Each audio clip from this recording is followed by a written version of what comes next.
Selanjutnya monggo Bapak Ibu kita diskusikan. Saya berharap yang belum pernah berkomentar ya, saya tunjuk aja terkait dengan masalah teman-teman yang belum pernah komentar dari beberapa saya berharap ini bisa memberikan inspirasi, memberikan masukan. Saya ini Mbak Ayu Puspitasari, Ibu Ayu, monggo terkait dengan tanggapan dari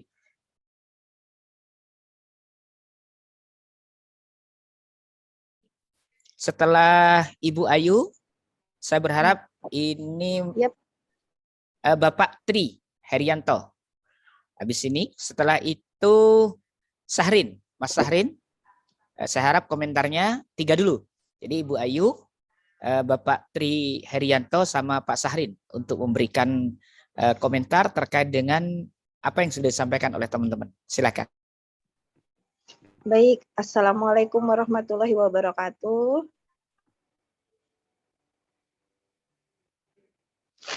Assalamualaikum warahmatullahi wabarakatuh. Apakah Waalaikumsalam warahmatullahi wabarakatuh. Jelas suaranya Mbak Ayu. Silakan. Silakan dilanjut. Alhamdulillah yang tanggapan saya terhadap baru 2 pemateri ya Pak.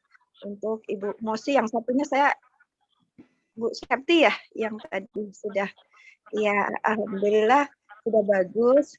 Kemudian tadi terkait evaluasi tentang PKG, ya sudah benar. Untuk PKKS itu saya kira sudah bagus Pak. Mohon maaf tadi soalnya saya terlambat, jadi tidak bisa mengikuti untuk yang pertama Bapak. Mungkin seperti itu Pak. Terima kasih. Wassalamualaikum warahmatullahi wabarakatuh. Wabarakatuh. Monggo selanjutnya. Terima kasih. Assalamualaikum warahmatullahi wabarakatuh. Waalaikumsalam. Terima kasih Pak. Secara umum memakannya bagus, cuma memang beberapa hal tadi sempat terputus Pak Dokter terkait evaluasi. Nah, pertanyaan saya kepada kedua materi terkait evaluasi ini, apakah di dalam sebuah organisasi tadi, karena memang banyak di pendidikan ya, mungkin secara universal, secara umum itu apakah sesuatu hal yang mutlak dilakukan misalnya. Nah, ketika terjadi evaluasi ternyata banyak hal-hal yang mungkin tidak sesuai dengan perencanaan dan pelaksanaan, apakah mungkin perencanaannya masih diubah secara total atau bagaimana misalnya. Yang kedua terkait dunia pendidikan, misalnya terkait evaluasi itu yang selama ini muncul di dalam persoalan itu masalah apa yang sangat dominan dan mungkin langkah-langkah apa yang bisa dilakukan. Mungkin itu sementara itu Pak Dokter dan pemateri, saya ucapkan terima kasih. Assalamualaikum warahmatullahi wabarakatuh. Waalaikumsalam warahmatullahi wabarakatuh. Monggo selanjutnya.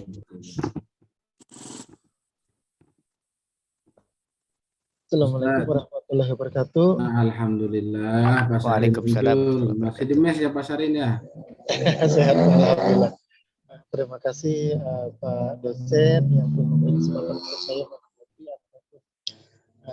sedikit masukan tentang materi yang sudah diberikan oleh 2 teman kita tadi, yaitu Ibu Septi dan Ibu Mosi. Alhamdulillah sama-sama membicarakan tentang evaluasi. Berkenaan dengan evaluasi ini secara universal seperti yang disampaikan oleh Pak Tri tadi, itu berlaku untuk semua lembaga. Jadi setiap lembaga itu memiliki perencanaan, akhir dari perencanaan itu harus ada evaluasi. Artinya sejauh mana pelaksanaan dari perencanaan dan tujuan yang sudah disepakati bersama itu dapat terlaksana ataupun tercapai dengan ketersediaan SDM yang sudah membantu dalam pelaksanaan tersebut. Nah, tadi Ibu Septi dan Ibu Mosi itu berkutat dengan dunia pendidikan.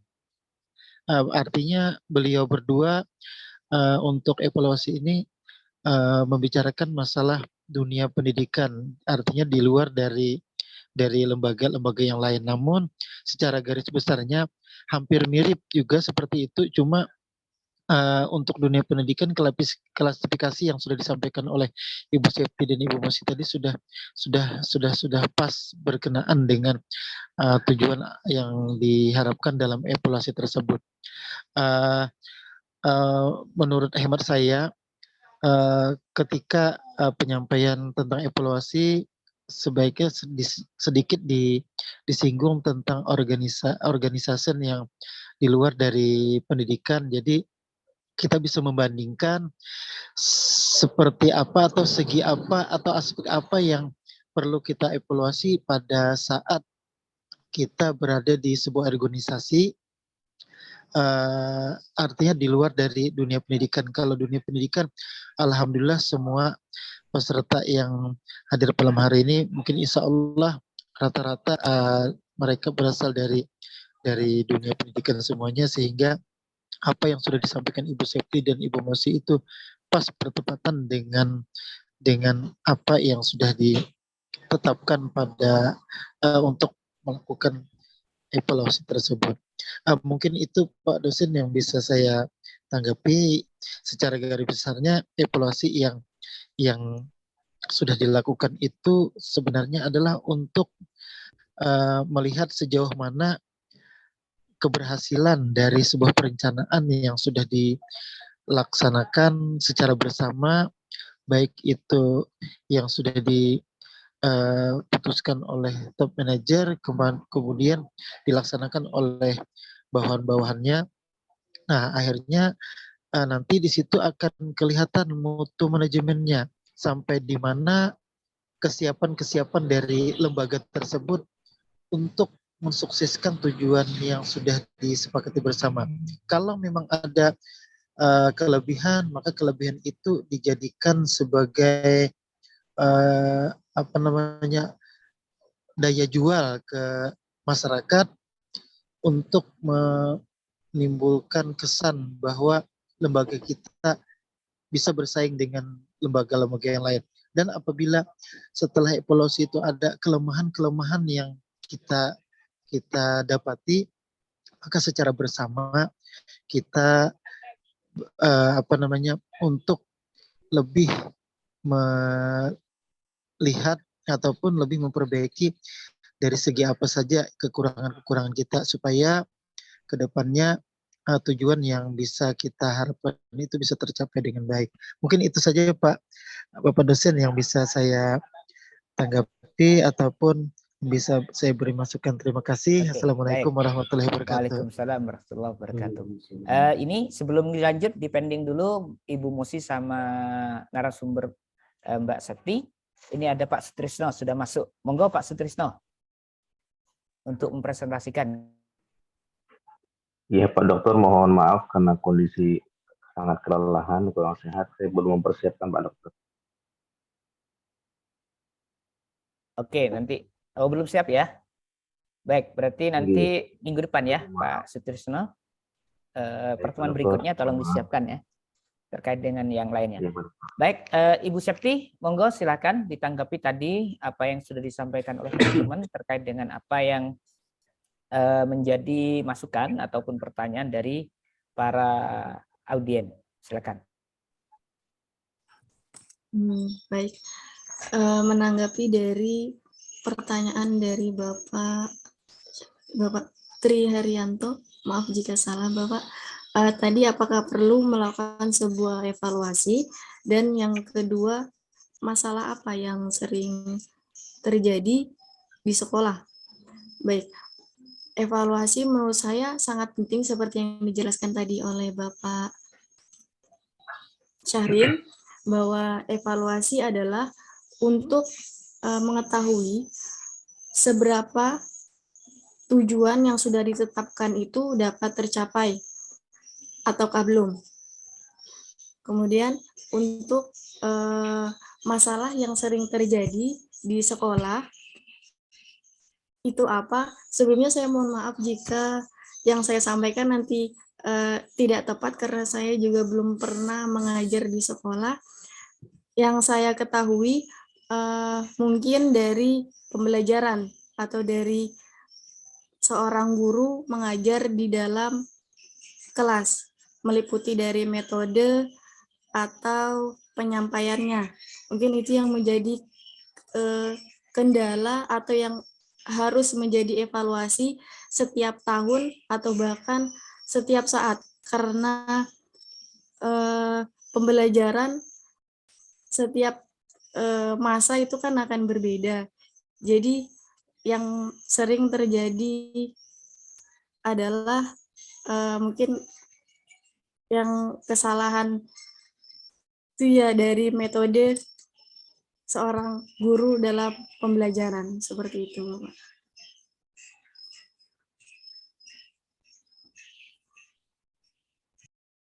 Oke, monggo Ibu Mosi.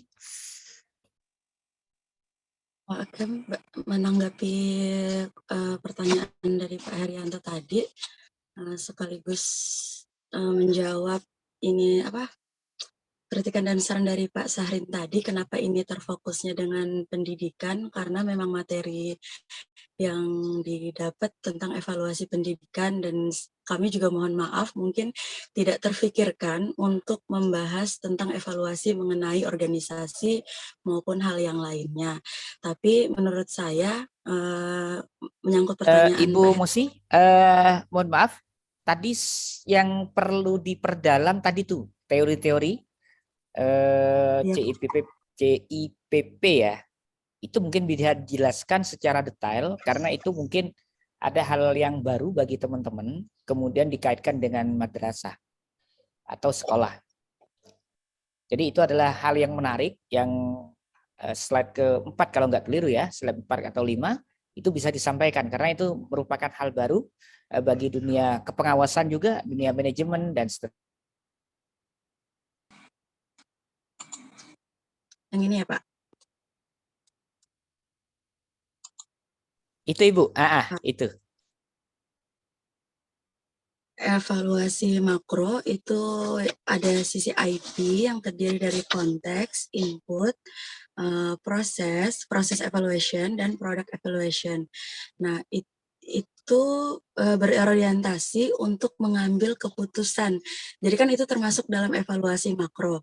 Evaluasi makro itu kan memiliki cakupan yang lebih besar dibandingkan dengan evaluasi mikro.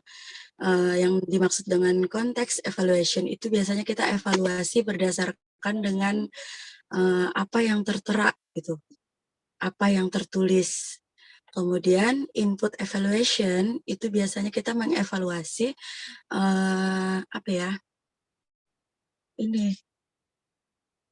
kondisi dari dalam lembaga itu. Input evaluation. Jadi kita evaluasi dulu bagaimana kondisi dari di dalam lembaga itu tadi. Karena saya di madrasah ibtidaiyah, mungkin saya fokusnya ke pendidikan.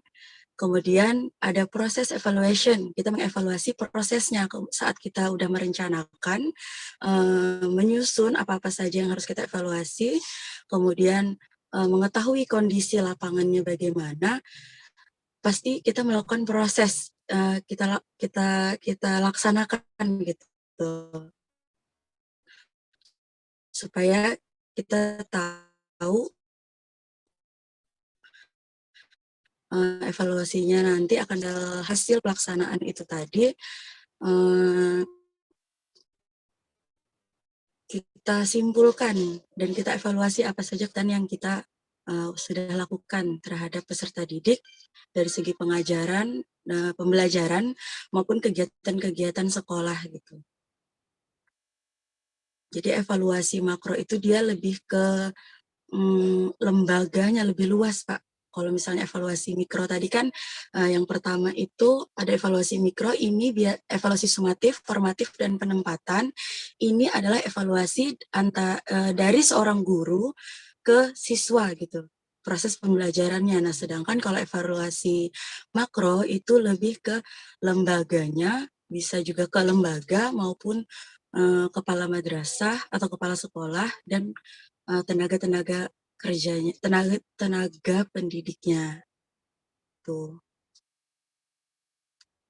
Kemudian sekaligus menjawab Pak Herianto tadi, masalah apa yang biasanya kami hadapi, atau saya sih khususnya sebagai seorang pendidik yang bekerja di sebuah lembaga madrasah ibtidaiyah, biasanya itu masalahnya nggak banyak sih. Kalau yang dijelaskan Bu Septi tadi kan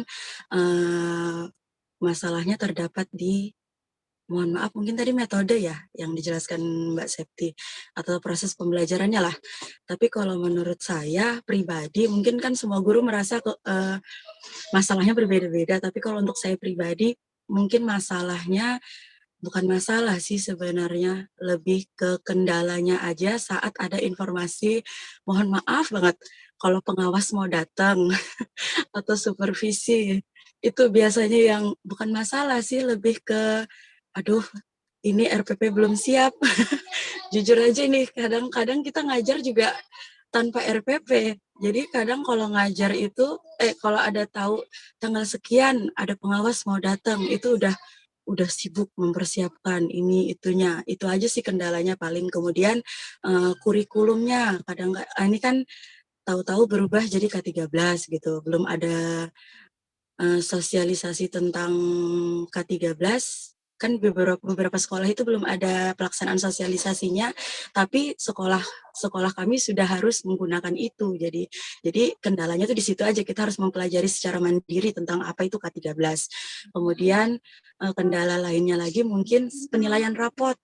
Tahu-tahu berubah, rapot tahun ini kita menggunakan ini, sekarang kan menggunakan RDM tuh. Jadi mulai tahun kemarin menggunakan RDM, tapi informasi yang kami dapatkan itu waktunya sudah mepet mau rapotan. Jadi belajar tentang RDM-nya itu benar-benar sistem kebut gitu. Jadi mungkin itu aja sih kendala-kendala masalahnya. Kalau untuk dari segi pembelajaran, kalau saya pribadi alhamdulillah nggak ada. Paling kendala-kendalanya itu aja. Apalagi kalau sudah pengawas mau datang itu, satu kantor itu mohon maaf ya Ibu Bapak yang di sini sebagai pengawas, kita jujur aja, itu kerja tanpa RPP sih memang, tapi kan setiap guru tuh pasti punya pasti punya perencanaan atau target lah. Misalnya kalau saya guru matematika, minimal 1 bulan itu harus selesai 1 materi, anak-anak harus sudah paham gitu.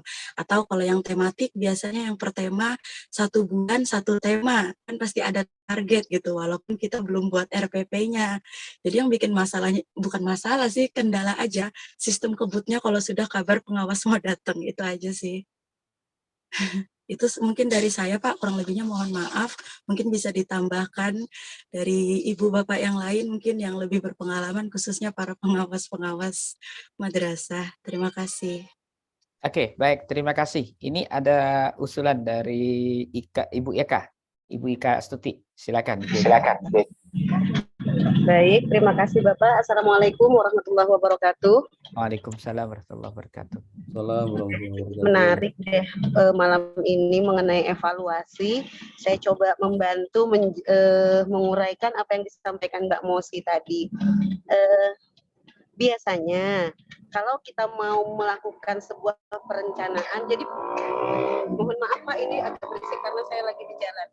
Biasanya kita melakukan evaluasi itu kan setelah melakukan kegiatan. Tapi bisa juga dalam konteks makro tadi, evaluasi kita lakukan sebelum membuat perencanaan. Contoh nih, kita misalnya mau membuat sebuah kegiatan di lembaga kita, ya kan? Kita harus evaluasi dulu.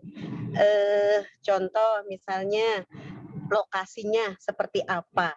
Ketika kita misalnya kita menentukan kegiatan ini di tempat ini, pasti kita harus tahu sisi negatif, sisi positifnya seperti apa. Kalau kita misalnya, anggaplah kita mau mengadakan rapat antar lembaga atau KKG atau gugus gitu ya. Ketika kita menentukan kita nanti rapatnya di tempat ini, kita harus evaluasi dulu. Yang dari sana kira-kira kejauhan atau bagaimana, yang dari sana tempatnya tercapai atau tidak. Nanti kan seperti itu. Berarti sebelum melakukan sebuah perencanaan, kita juga perlu melakukan sebuah evaluasi.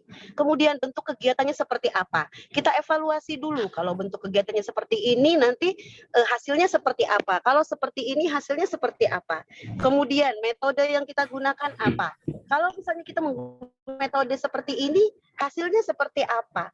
Yang seperti ini nanti metodenya hasilnya juga seperti apa? Berarti kan harus ada evaluasi di awal sebelum perencanaan dan harus ada perbandingan. Itu contoh tadi mungkin evaluasi secara makro. Nah, kemudian contoh misalnya contoh kasus nih, contoh kasus di lembaga. Kalau misalnya tidak punya persiapan RPP atau apapun itu, berarti yang membuat masalah itu bukan siapa-siapa, tapi diri Anda sendiri, kan begitu. Nah, kalau tadi katanya mengenai kurma, kurikulum merdeka atau kurikulum 2013 tanpa ada sosialisasi itu mustahil, mustahil banget deh rasanya. Pasti jauh-jauh hari itu udah, meskipun contohnya gini nih, sekarang lagi gaungnya kurikulum merdeka di mana-mana. Ada yang sekolah penggerak, ada yang IKM. Untuk sekolah-sekolah yang tidak ikut sekolah penggerak, yang tidak ikut IKM, itu juga mereka sudah kita gelitikin lah tentang apa itu kurikulum merdeka, tentang bagaimana nanti sistemnya di kurikulum merdeka pembelajarannya, kan seperti itu. Jadi kalau misalnya dikatakan oleh Ibu Mosi tadi Ibu nggak tahu atau ketinggalan informasi, berarti hanya kurang update. Jadi masalahnya bukan di mana-mana, tapi masalahnya di diri kita sendiri. Ayo cari informasi, begitu. Nah, kemudian kalau pengawas mau supervisi, katanya baru sibuk bikin administrasi pembelajaran, itu terjadi di mana saja. Termasuk saat ini kami berdelapan itu sedang mengadakan supervisi akademik administrasi kelas, itu pun terjadi di sekitar kita. Bahkan saya sendiri dulu mantan pelaku seperti itu, dan alhamdulillah sekarang sudah ditunjukkan ke jalan yang benar, tidak lagi seperti itu. Nah, jadi untuk ketika pengawas mau datang ke sekolah, mau supervisi, itu pasti ada pemberitahuan juga, apalagi supervisi besar seperti itu, supervisi gabungan. Kalau cuma datang-datang sebentar, itu namanya pembinaan, nggak usah takut sama pengawasnya. Tapi kalau untuk yang supervisi akademik, percaya deh, itu pasti ada pemberitahuan. Jika itu tidak sampai ke Ibu Mosi, tanyakan kepada kepala sekolahnya. Saya rasa itu saja tanggapan dari saya. Akhir kata, wassalamualaikum warahmatullahi wabarakatuh. Waalaikumsalam. Baik, teman-teman, kita tangguhkan dulu yang lain. Saya ingin menyampaikan sebentar saja, Bapak Ibu Saudara sekalian, karena mohon maaf di kami agak terganggu nih situasinya. Ini ada hajatan ya di sekitar kita. Saya sedikit dapat mengambil benang merah dari teman-teman apa yang sudah disampaikan oleh pemakalah tadi terkait dengan masalah evaluasi pendidikan. Perlu kita ingat Bapak Ibu Saudara sekalian bahwasanya core kita saat ini adalah terkait dengan masalah Islamic value, ya, nilai-nilai Islam. Jadi apa yang terkandung dalam nilai-nilai Islam pada kegiatan evaluasi pendidikan ini? Sebelumnya adalah yang kita bahas saat ini adalah seperti ini, Pak. Ini adalah fakta yang terjadi di lembaga pendidikan, baik itu adalah organisasi formal ataupun non formal atau informal. Artinya begini, ketika sebuah sekolah organisasi melakukan sebuah planning, perencanaan, yang mana wujudnya itu adalah visi, misi, tujuan, indikator, kemudian di organizing, nah ini sudah ke yang kemarin, penentuan teamwork, job description, kemudian di actuating, yaitu adalah melaksanakan program kerjanya melalui teamwork ataupun super team, ya, ataupun tim yang menggerakkan organisasi itu, maka tibalah saat ini, yaitu adalah terkait dengan bagaimana kita melakukan sebuah penilaian, sebuah pengukuran terkait dengan masalah keberhasilan yang ada pada organisasi. Jangan sampai planning, organizing itu adalah semuanya gagal. Ya. Planning, organizing, kemudian actuating itu adalah tidak kita ukur. Kalau kita hanya berhenti pada 3 aspek tersebut, maka organisasi itu akan kesulitan. Apakah ini dia berhasil atau tidak. Langkah-langkahnya seperti tadi yang disampaikan oleh pemakalah terkait dengan masalah ada beberapa strategi terkait dengan masalah kegiatan-kegiatan ini. Nah, selanjutnya ketika planning, organizing, actuating, evaluating ini dilakukan, Bapak Ibu Saudara sekalian, selesai mengevaluasi, apakah kita diam saja? Tidak. Kita fokus kepada continuous improvement miliknya Deming, Edward Deming. Apa katanya Edward Deming itu? Bahwasanya setiap kegiatan yang sudah dievaluasi, hasil dari evaluasi itu kita jadikan sebagai feedback untuk menentukan perencanaan kembali. Jadi sifatnya muter terus Bapak Ibu Saudara sekalian. Kita merencanakan, mengorganizing, actuating, evaluating, balik lagi ke perencanaan. Nah, balik lagi ke perencanaan. Nah, inilah yang kita sebut bahwasanya evaluasi itu sifatnya adalah harus satu, dia objektif, kemudian dua, dia ada misi continuous improvement, yaitu perbaikan berkelanjutan. Terkait dengan hakikatnya, saya kira sudah tadi disampaikan. Cuma dalam perspektif Islamnya jangan lupa, kita di sini matrikulasinya adalah ada Islamic value yang disampaikan oleh beberapa tokoh kita, bahwasanya banyak dalil Al-Quran yang menjelaskan tentang masalah evaluasi. Hasibu qabla an tuhasabu. Ataupun ada juga faman ya'mal mithqala dzarratin khairan yarah. Artinya hal kecil. Barang siapa yang mengerjakan kebaikan seberat dzarrah pun, niscaya dia akan melihat balasannya. Nah, ini merupakan sebuah apa? Faman ya'mal. Faman ya'mal itu adalah berarti apa? Ada sebuah planning, organizing, actuating. Ya. Kemudian walaupun itu adalah actuating mithqala dzarrah, seperti seberat dzarrah biji, maka dia khairan, dia akan melihatnya, mendapatkan balasan. Yoroh, maka dia akan mendapatkan. Intinya apa Bapak Ibu Saudara sekalian? Bahwasanya hasil yang kita upayakan, yang kita dapatkan, itu tidak akan pernah mengkhianati kepada proses. Seperti panjenengan sekarang yang sedang kuliah S3, S2 ini, jauh-jauh dari beberapa kota datang ke Samarinda, apalagi diterjang dengan banjir tadi ya, di grup itu disampaikan ada hujan macam-macam. Nah itu ingat Pak, faman ya'mal mithqala dzarratin khairan yarah. Artinya proses itu tidak akan pernah khianat. Ya. Hasil tidak akan pernah mengkhianati kepada proses. Pasti akan ada hasilnya, secara langsung ataupun tidak langsung. Bahasa manajemennya itu adalah apakah itu nampak atau tidak nampak. Ya, itu adalah terkait dengan masalah hasil yang kita dapatkan. Kemudian juga ini Bapak Ibu Saudara sekalian, bahwasanya dalam Islam juga untuk melakukan evaluasi kepada seseorang, the power of belief mereka, kekuatan iman seseorang itu adalah kuat atau tidak, maka Tuhan sedikit mengevaluasi, memberikan evaluasi kepada orang lain, kepada hambanya. Apa itu dalilnya? وَلَنَبْلُوَنَّكُمْ بِشَيْءٍ مِنَ الْخَوْفِ وَالْجُوعِ وَنَقْصٍ مِنَ الْأَمْوَالِ وَالْأَنْفُسِ وَالثَّمَرَاتِ وَبَشِّرِ الصَّابِرِينَ. Apa artinya? وَلَنَبْلُوَنَّكُمْ, kami memberikan ujian.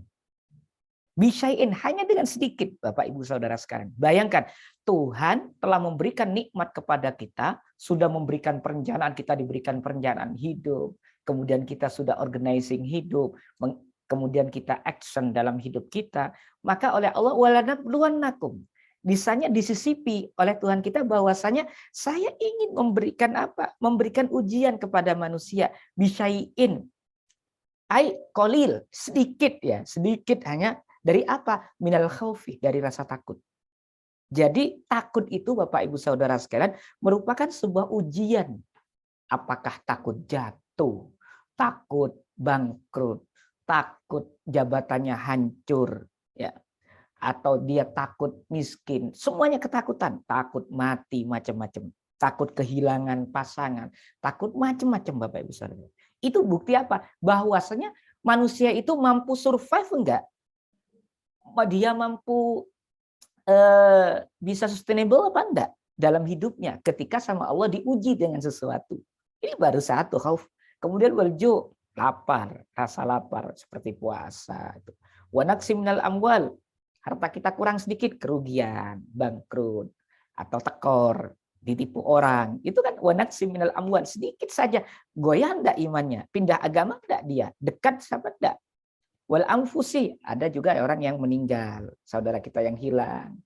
Tuh, wasamarat wabasyiris sabirin. Artinya ini Bapak Ibu sekalian, ini merupakan dasar kita dalam melakukan sebuah aktivitas evaluasi agar supaya apa? Ingat bahwasanya kita ketika melakukan sebuah evaluasi harus berdasarkan pada nilai-nilai religius.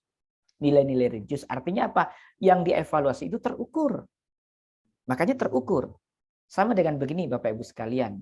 Allah tidak akan pernah memberikan ujian kepada hambanya di luar kemampuannya.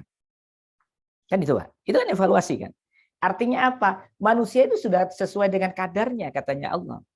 Ya. Saya tidak akan memberikan ujian kepada manusia di luar kadarnya. Kalau dia tidak mampu, nggak akan saya berikan ujian kepada dia. Maka dari itu adalah merupakan dasar fondasi religius terkait dengan masalah penerapan evaluasi kita. Maka dari itu, evaluasi itu adalah jangan kita anggap sebagai penghakiman. Kadang-kadang begini Bapak Ibu Saudara sekalian, supervisor yang dilakukan oleh kepala sekolah ataupun teman sejawat, itu kadang-kadang oleh teman-teman itu dianggap sebagai orang yang akan menjatuhkan kita. Atau auditor lah bahasanya. Padahal Bapak Ibu Saudara sekalian, mereka itu pada hakikatnya adalah ingin membantu kita. Ya bukan menjatuhkan. Tapi persepsi negatif yang muncul, yang ditampilkan oleh seseorang terhadap stereotip negatif kepada supervisor. Wah, pengawas sudah datang. Nah ini kan udah ada image negatif Bapak Ibu Saudara sekalian. Maka dari itu adalah jangan sampai. Karena apa? Karena Tuhan saja tidak pernah memberikan sesuatu ujian kepada yang tidak mereka yang tidak mampu.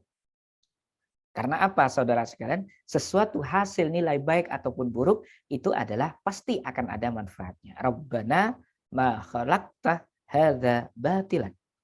Artinya adalah sesuatu yang di produk atau hasil yang dilakukan oleh orang, individu ataupun apapun itu, baik itu dilakukan oleh kita ataupun dilakukan oleh orang lain, Rabbana ma khalaqta hadza batila. Artinya tidak ada yang sia-sia. Ini adalah Bapak Ibu sekalian dasar daripada manajemen pendidikan Islam untuk aspek-aspek evaluasi.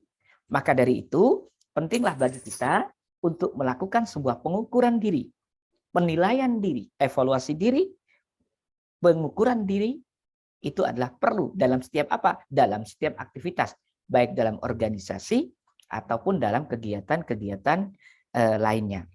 Selanjutnya Bapak Ibu Saudara sekalian, yang belum masih tadi disampaikan ini. Jadi prinsip evaluasi itu bagaimana? Objektif. Artinya Bapak Ibu sekalian, apa yang dievaluasi itu dasarnya harus objektif, tidak subjektif. Mentang-mentang kepala sekolah itu adalah punya bawahan, bawahannya itu adalah anaknya ketua yayasan. Akhirnya ketika dia melakukan supervisi, tebang pilih. Nah ini berarti tidak objektif Bapak Ibu Saudara sekalian.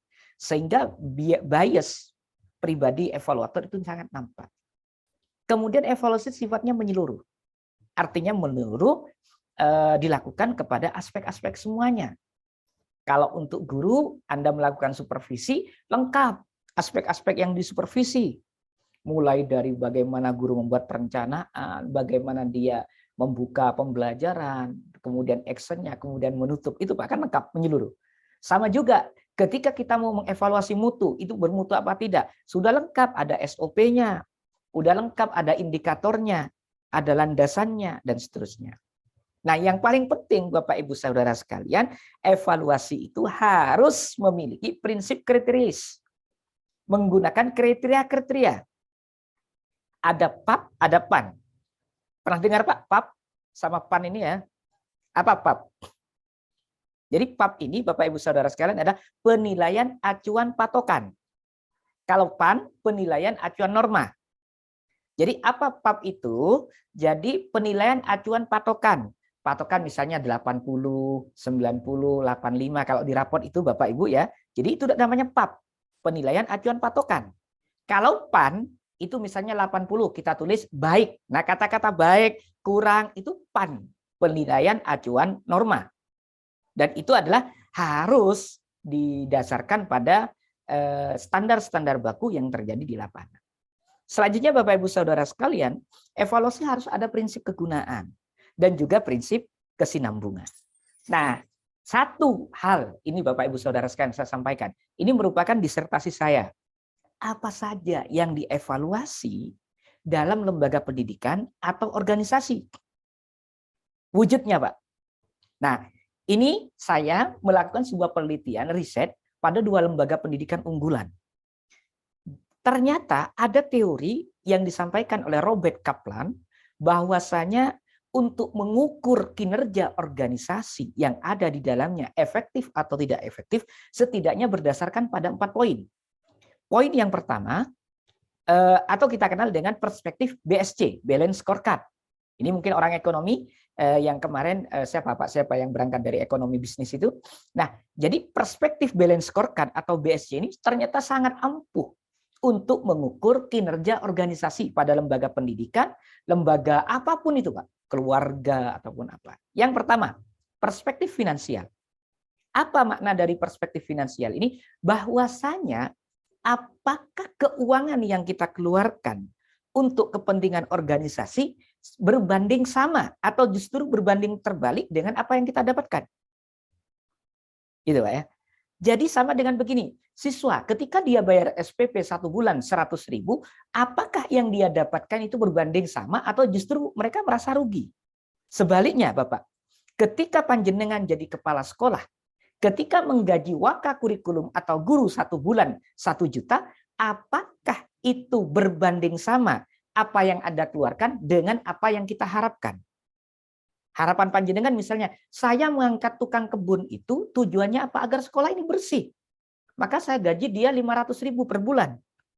Fakta yang ada di lapangan bahwasanya ternyata dengan gaji 500.000 itu tidak mampu membuat sekolah itu bersih. Berarti apa? Perspektif finansial hancur.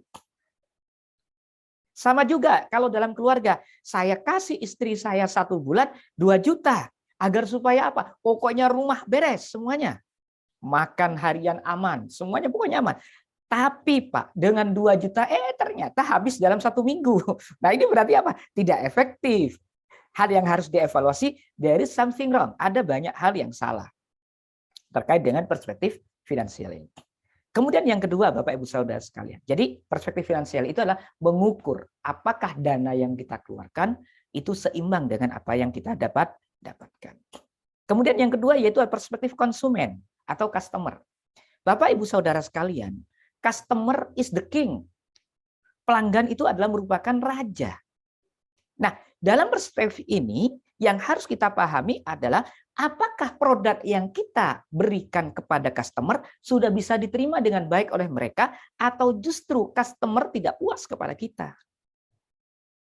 Apakah layanan yang diberikan kepada wali murid, yang diberikan kepada siswa, yang diberikan kepada masyarakat di lembaga pendidikan itu apakah dipahami atau justru jauh dari ekspektasi? Ini yang paling penting Bapak Ibu Saudara sekalian. Jadi perspektif customer ini adalah harus menjadi prioritas dalam sebuah organisasi. Apapun itu Pak.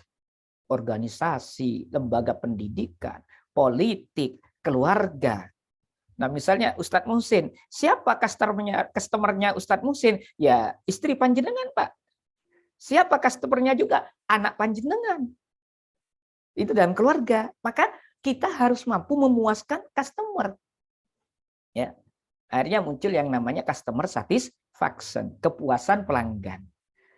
Ibu juga sama, ibu-ibu ini. Kalau panjenengan tidak bisa memuaskan suami, berarti pelanggannya nggak puas, berbahaya Bapak Ibu sekalian. Jangan salahkan kalau ada bapak-bapak yang sampai poligami. Berarti apa? Dia layanannya tidak bagus. Gitu aja. Bukan hanya layanan dalam aspek dalam aspek-aspek tertentu, tapi semuanya full customer. Kemudian selanjutnya Bapak Ibu Saudara sekalian, perspektif bisnis finansial internal. Apa perspektif bisnis internal? Yaitu inovasi yang dikembangkan oleh lembaga. Apakah inovasi yang dikembangkan oleh lembaga itu sudah bagus? Sudah sesuai dengan ekspektasi customer dan juga sesuai dengan uang yang digelontorkan. Panjenengan sudah mengajukan dana yang mohon maaf sekolah-sekolah negeri ini ya, lembaga pendidikan negeri. Sudah dananya yang digelontorkan oleh pemerintah ratusan juta. ternyata apa yang didapatkan atau inovasi yang dikembangkan nggak ada apa-apanya, kan rugi pemerintah, Pak. Ya, jadi maksudnya bisnis internal ini adalah terkait dengan inovasi yang dikembangkan oleh lembaga pendidikan terkait dengan beberapa poin. Apa saja terserah. Misalnya lembaga pendidikan dia punya inovasi Kurmer, kurikulum merdeka. Nah, saya tekankan Bapak Ibu Saudara sekalian, kita jangan kepo lah dengan kurikulum merdeka ya. Toh sebentar lagi kurikulum akan berganti, Pak. Orang manajemen harus pinter-pinter bahwasanya kurikulum itu sifatnya tidak statis. Hanya yang berubah itu kata-katanya, intinya sama, Pak. Jadi makanya lagi-lagi kalau kita berbicara dari mata kuliah yang awal kita, ini merupakan kapitalisasi pendidikan. Artinya desain pendidikan dirombak-rombak hanya untuk digelontorkan dana. Gitu, Pak. Kita jujur saja. Karena apa? Seorang manajer itu harus paham apa dibalik adanya pergantian kurikulum. Ya. Kurikulum yang satu masih K13 belum sempurna, belum dipahami dan actionnya masih belum ada, minim hasil juga, sekarang sudah Kurmer. Sebentar lagi akan ada kurikulum yang lain. Nadiem lengser, udah ganti lagi, Pak. Udahlah. Jadi makanya nikmati ada pembelajaran yang ada di sekolah. Guru jangan ditakut-takuti dengan kurikulum merdeka. Untuk yang swasta, Bapak Ibu Saudara sekalian, ataupun Bapak pengawas, karena ini banyak pengawas, yang mengawasi kepada lembaga pendidikan swasta utamanya, sudah mereka jangan ditakut-takuti dengan Kurmer. Yang penting yassiru wala tu'assiru, Pak. Jadi Ustadz Husein ini yang pengawas nih, yassiru wala tu'assiru wa basyiru wala tunaffiru, Ustadz ya. Jadi prinsip pengawas itu basyiru wala tunaffiru. Berilah kabar gembira, jangan nakut-nakuti itu. Pengawas kan semuanya, mohon maaf Pak, di Jawa ini ya Pak Husein ya. Nggak tahu kalau di Samarinda. Pengawas itu kalau waktu saya jadi kepala sekolah Pak, waduh nakut-nakuti semua. Ya, artinya awas sampean tidak saya tanda tangani. Wah, kalau tidak ditandatangani alamat tidak cair yang namanya satu bos, yang kedua terkait dengan masalah TPP guru, ya kasihan lah Pak ya, kasihan. Nah, kita selaku praktisi harus paling tidak berpihak kepada guru, karena guru-guru di swasta itu tidak standar, Pak. Saya yakin sangat-sangat tidak standar untuk guru swasta. Apalagi yang diceritakan oleh teman-teman pemakalah yang kemarin-kemarin itu, dia harus merogoh gocek, bahkan dia masuk kepada mutunya Kemenak ikhlas beramal. Ngajar aja nggak digaji-gaji, Pak ya. Bahkan dia harus meluangkan waktu. Dan selanjutnya yang terakhir Bapak Ibu Saudara sekalian, yaitu terkait dengan perspektif pembelajaran dan pertumbuhan. Nah, ini perspektif pembelajaran pertumbuhan apa maksudnya? Yaitu ada peningkatan mutu SDM.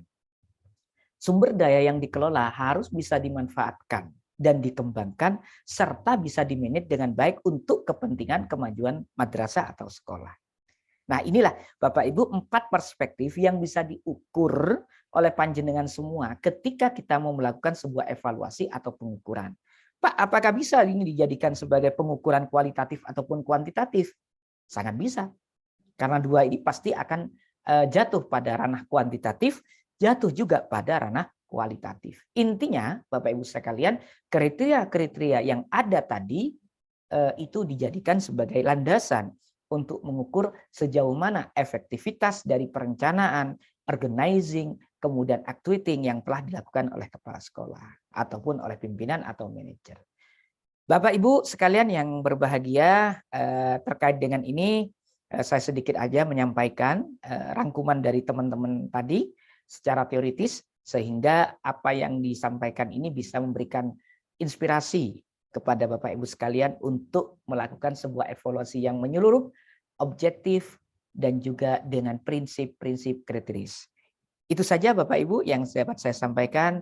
Mohon maaf kami terganggu di sini di lingkungan kita karena ada hajatan, jadi tergantung dengan sound system ya. Maka dari itu saya ucapkan terima kasih atas perhatian Bapak Ibu Saudara sekalian. Semoga sukses karena saya cek Bapak Ibu kelelahan tadi sudah berangkat kuliah. Mudah-mudahan ini membawa berkah bagi kita semua dan apa yang sudah kita upayakan dijadikan sebagai amal ibadah kita yang akan menambah pundi-pundi kelak di akhirat. Terima kasih Bapak Ibu Saudara sekalian. Wallahul muwaffiq ila aqwamit thoriq. Wassalamualaikum warahmatullahi wabarakatuh. Waalaikumsalam warahmatullahi wabarakatuh. Terima kasih Pak Dokter. Ya, sama-sama. Saya izin live nggih.